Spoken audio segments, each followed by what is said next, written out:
What's up, guys? Today's video is the third in the series on TWI verb tenses. If you haven't taken the first two, please click on the link above to go check them out before you come to this one. Actually, there was a preparatory vocabulary lesson before the two that I mentioned. So in all, you have 3 videos to watch before you come to the present one. But for those of you who have taken all 3, my idea, you're welcome to yet another lesson in the series. And today we are looking at the simple past tense. The simple past tense. And quite simply, the simple past tense form of verbs is what we use to talk about actions or events that occurred in the past. Alright, so if something happens before the current time that I'm speaking, I'll use the simple past tense form of whichever verb that I'm using to talk about it. So in English, for example, if I say I speak TWI, right? I speak TWI in the present time frame.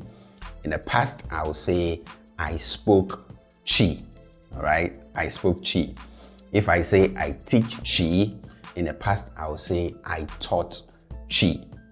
So this is what we mean by the simple past tense. And in today's lesson, we are going to look at how to form the simple past tense in TWI.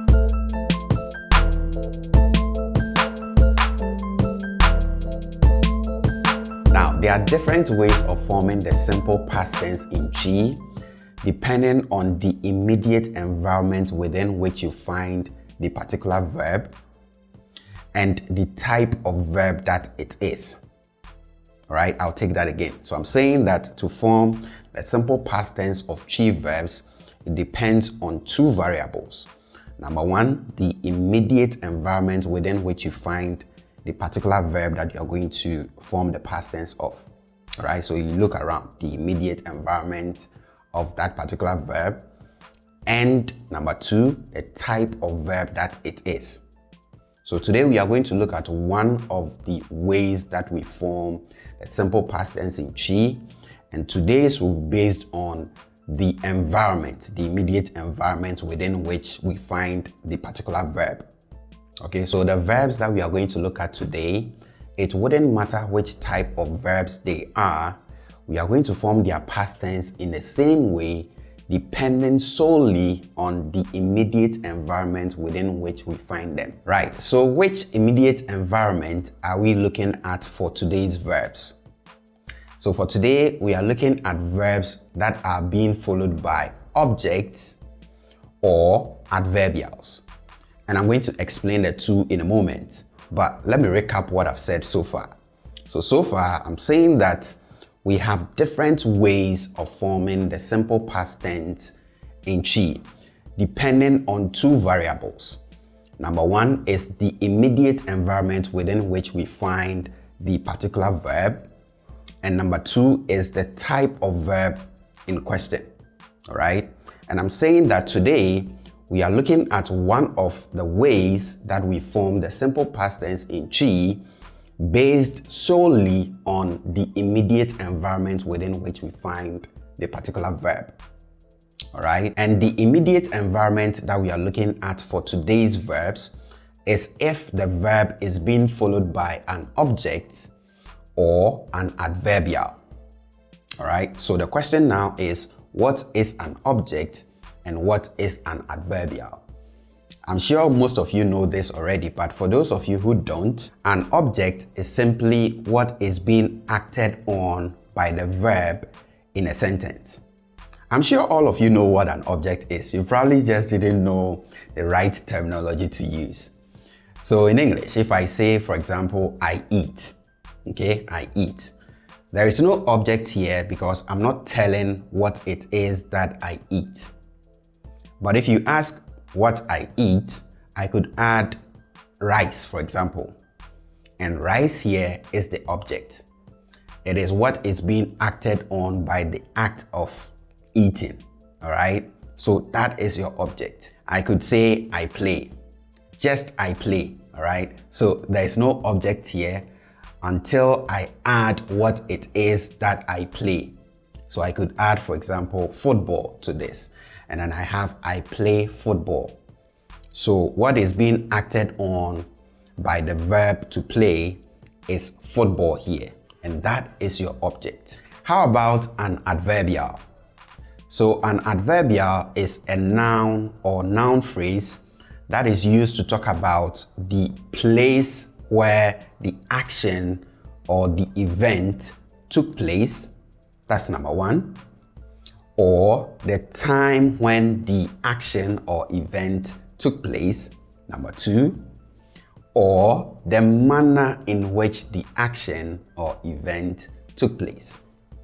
Okay, so an adverbial is any noun or noun phrase that we use to express the place, the time, or the manner in which an event or an action took place. Now, if we take the same example, I play, when we added football, I said football is what is being acted on by the verb to play.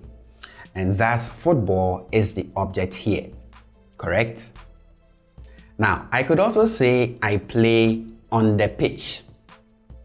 I play on the pitch. And on the pitch here will answer the question, where do I play? Okay, so on the pitch will tell us the place where I play. All right, and that is an example of an adverbial. It is telling us the place where the act of playing takes place. And if you remember the definition that we gave for an adverbial, you know this is number one. Okay, the place where the action or the event takes place. Now, I could also say I play every morning. I play every morning. Now, this every morning will also answer the question, when do I play? All right, so if you ask, when do I play? The time is every morning. And if you remember the definition we gave for an adverbial, this will be number two, the time when the action or event takes place. Okay, and lastly, I could also say I play skillfully, for example. Okay, I play skillfully. Now, if you ask, how do I play? The answer is skillfully.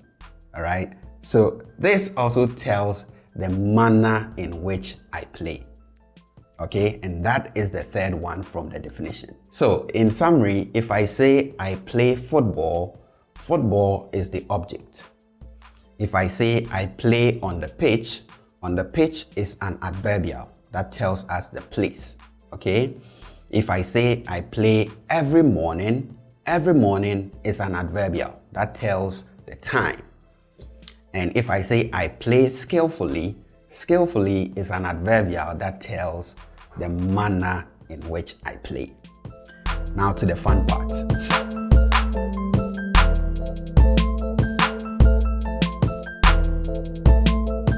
So if you have a TWI verb that is being followed by an object or an adverbial, you form its past tense simply by doubling the last letter of that particular verb, and you are done. Okay, so I'm saying that if you want to form the past tense of a TWI verb that is being followed by either an object or any of the adverbials that we looked at, you do so by simply doubling the final letter of whichever verb that you have. And that's it. So we are going to look at some examples, and for the examples, I'm going to place them side by side, their equivalent in the present tense, so you have a fair idea of what is going on. So for each of the examples that I'm going to give, I'll first use the respective verb in the present tense and then go on to use it in the past tense form, so you see the difference clearly. Okay, and for the first example, we have Kofi di banku. Kofi di banku. Kofi di banku. So this is Kofi eats banku, right? In the present tense. It's something that Kofi does. So we use the regular form of the verb to eat, which is di, for this. So we have Kofi di banku. Now, in the past tense, because we have banku, which is the object here, okay, so if we ask what Kofi eats, it is what? Banku, and that is an object. So you have a verb that is being followed by an object here. So to form the past tense of that verb, you just double the final letter of the verb. So the final letter of the verb here is E, okay? E. So you just double that, and then you have Kofi di banku. Kofi di banku. Kofi di banku. For the second example, we have Meda nonkron. Meda nonkron. Meda nonkron. I sleep at 9 o'clock. Okay? Meda nonkron. So the verb here is da, which is to sleep. So in the present tense, I'm saying I sleep at 9 o'clock. Alright? Now, 9 o'clock here, which is nonkron, is an adverbial. Right? It tells us the time when I sleep. Alright? So to form the past tense of da here, we just double the final letter, which is a. Okay? And then we have meda nonkron. Meda nonkron. Meda nonkron. Okay? It's that simple. Alright? To the third example, we have abna nante nya. Abna nante nya. Abna nante nya. So this is in the present tense. We have Abna walks slowly. Okay? So nya here is an adverbial. It tells us the manner in which Abna walks. Okay? So we have Abna nante nya. So to form the past tense of the verb nante, which is to walk, because it's being followed by the adverbial nya, you just double the final letter of the verb. So here the final letter is A, right? So we have nante. So we double that, and then we have abna nante nya. Abna nante nya.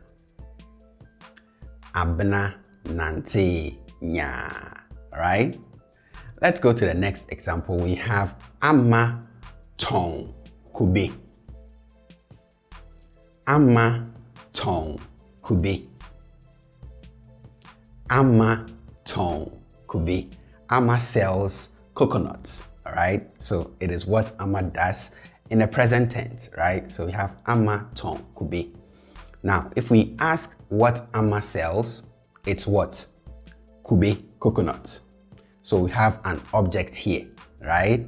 So since we have an object following the verb ton, to form the past tense of ton, we just double the final letter. And the final letter here is n. So we double that, and then we have ama ton kube. Ama ton kube. Ama ton kube. Alright? To the next example, we have Erade Shira Yen. Erade Shira Yen. Erade Shira Yen. God blesses us. Okay? Erade Shira Yen. So the verb here is Shira, to bless. And then we have an object, Yen. Because if we ask whom does God bless, the answer will be us. Alright? So we have an object. So to form the past tense of Shira here, we just have to double the final letter. And the final letter here is A. Okay? So we have Erade Shira Yen. Erade Shira Yen. Erade Shira Yen. Next, we have Monsieur Chi. Monsieur Chi. Monsieur Chi. So the verb here is sien, which means to learn or to study. Okay? And then we have an object here. So if you ask me what it is that I learn, I'll answer chi, and that is the object. Okay, so since the verb is being followed by an object, we form the past tense by just doubling the final letter of the verb. So since we identify the verb here as sua, the last letter here is a. So we just double that, and then we have misua chi. Misua chi. Misua chi. Alright, to the next one. We have kramai no tafre nikru. Kramai no tafre nikru. Kramai no tafre nikru. So the verb here is tafre, and tafre means to lick. Okay, so if we ask what it is that the dog licks, it is nikru, its wound. Okay, so we have an object, right? So to form the past tense of the verb tafre, we just have to double the final letter, and then we have kramai no tafre nikru. Kramai no tafre nikru. Kramai no tafre nikru. Okay, let's go to the next one. We have akusia che bayere. Akusia che bayere. Akusia che bayere. So the verb here is che, which means to fry. Okay, so if you ask what it is that akusia fries, it's bayere, which is yam, right? So we have an object here. So since we have an object following the verb, we form the past tense by just doubling the final letter of the verb. Okay, so we have akusia che bayere. Akusia che bayere. Akusia che bayere. Okay, so again, as an exercise, find yourself 5 TWI verbs. If you don't have some, check out my TWIdictionary.com. Get yourself 5 TWI verbs and form 5 TWI sentences in the present tense as well as the past tense, and put them down in the comment section below. I'll check them. If you haven't subscribed to the channel yet, please do so in order not to miss our subsequent lessons. Thank you guys once again for watching, and I'll catch you in the next one.